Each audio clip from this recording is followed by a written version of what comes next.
ভগবান পরীক্ষা করতে ভালোবাসে না, বড় বড় ভালোবাসে। বিশাল একটা তেঁতুল বৃক্ষ, সে তেঁতুল বৃক্ষের নিচে বসে আছে একজন ভক্ত। ওই পথ দিয়ে যাচ্ছেন দেবর্ষী নারদ। গোবিন্দ দেবর্ষী নারদ, ওই ভক্তটি দেবর্ষী নারদকে দর্শন করে বলে, দেবর্ষী তুমি তো যাচ্ছ আমার কৃষ্ণের কাছে, তা আমার কৃষ্ণকে গিয়ে বলবে যে আর কতদিন পর আমার কৃষ্ণ আমায় দেখা দেবে।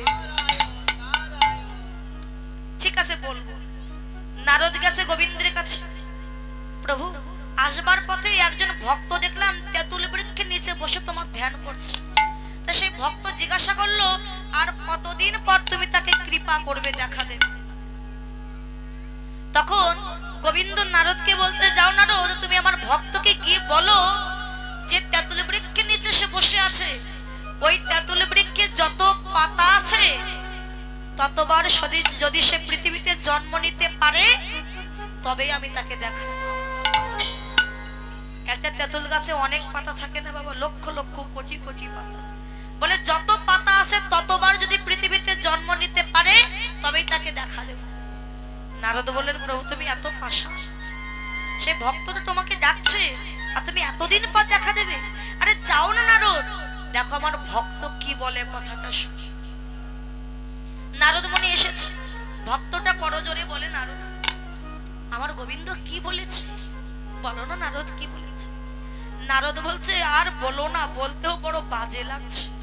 কেন না, আমার গোবিন্দ বলেছেন যে তেঁতুল বৃক্ষে যত পাতা আছে ততবার যদি তুমি পৃথিবীতে জন্ম নিতে পারো তবেই আমার গোবিন্দ তোমায় দেখা দেবে।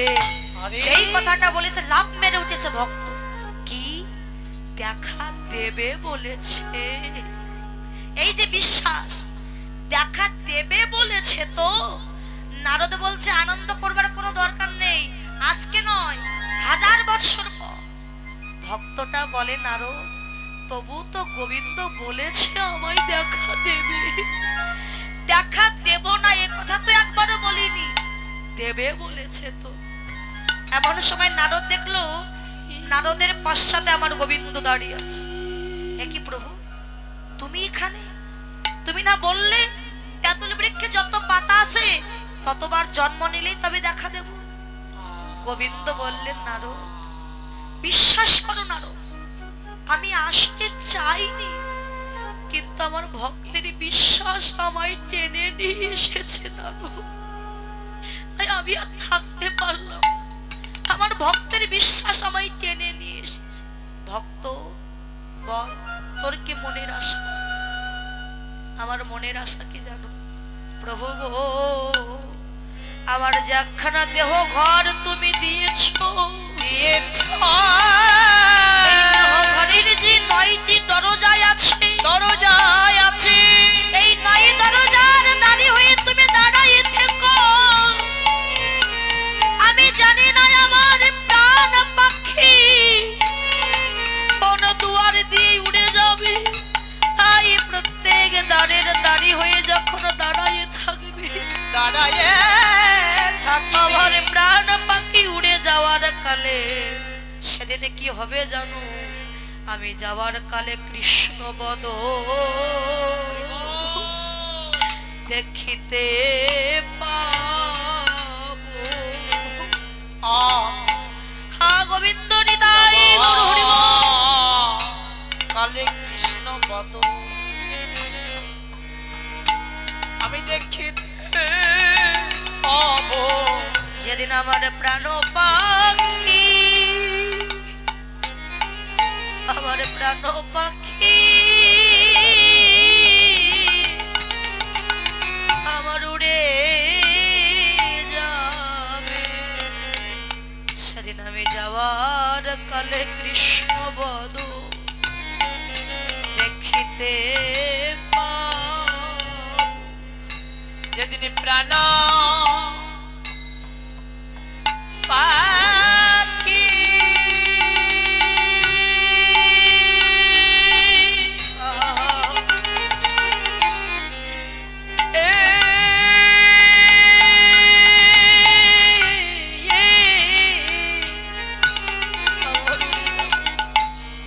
প্রাণ পাখি যেদিন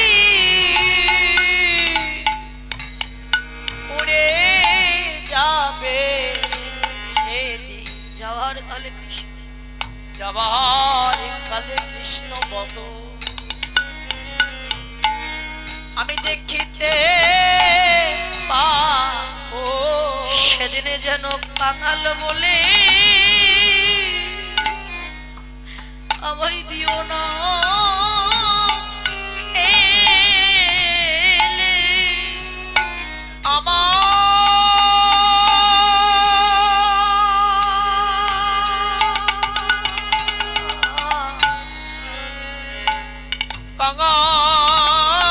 কাঙালি বলি যেন দিও না,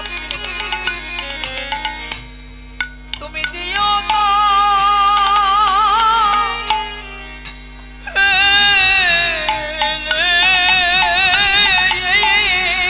আমি কত জননী অপরাধী দয়া, যেন আমি কাঙাল বলে দিও না ফেলে। আমি কত জনমে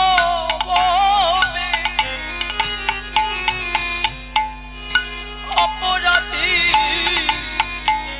যেন কাঙালি বলে দিও না ফেলে।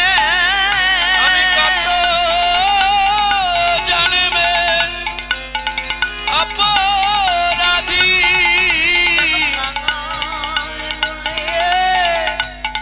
দিও না ফেলে।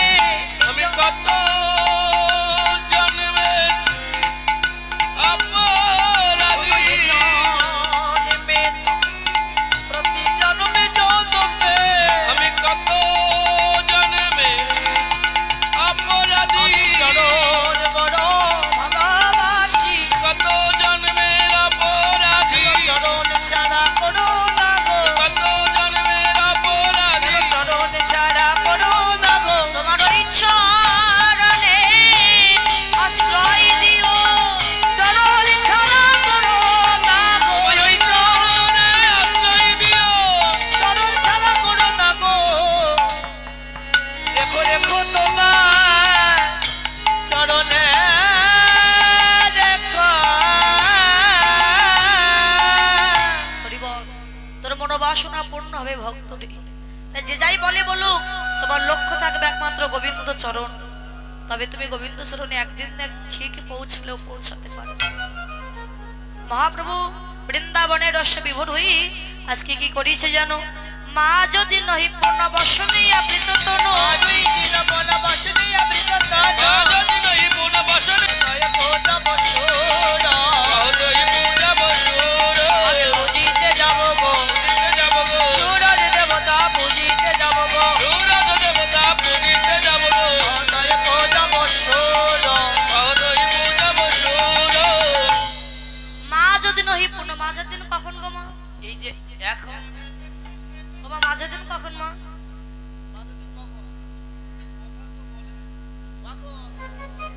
বলছে কি সকালবেলা মাঝে মাঝের দিন হলো দুপুর বেলা।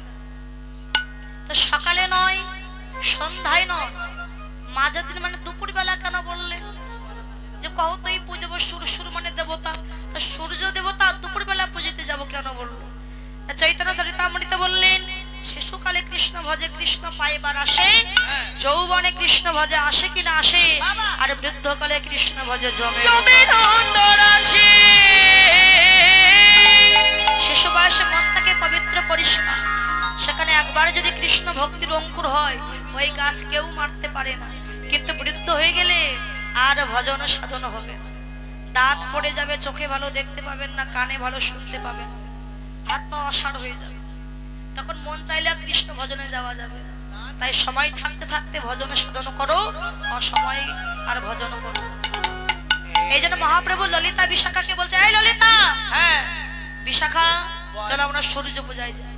এটা নবদ্বীপ ধাম বাবা, নবদ্বীপে তো ললিতা বিশাখা নাই, ছিল বৃন্দাবনে।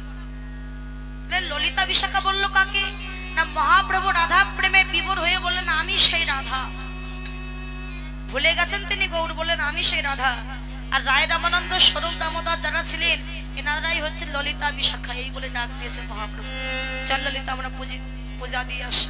এই বলতে বলতে কম্পপ্প লোক ঘাম সরভঙ্গ অনুপম,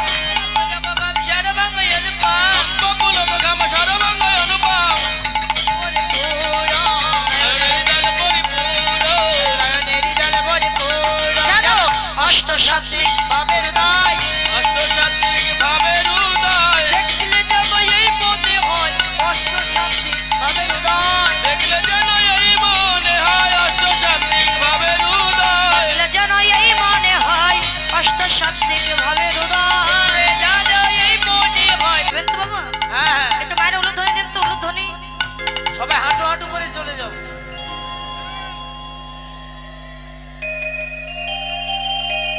হাত ধরে সবাই মিলে, সবাই হাত তোলো,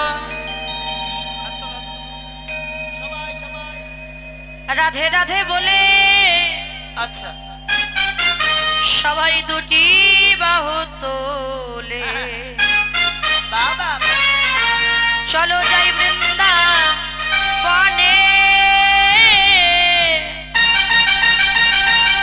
চলো যাই বৃন্দাবনে,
তোমরা রসনা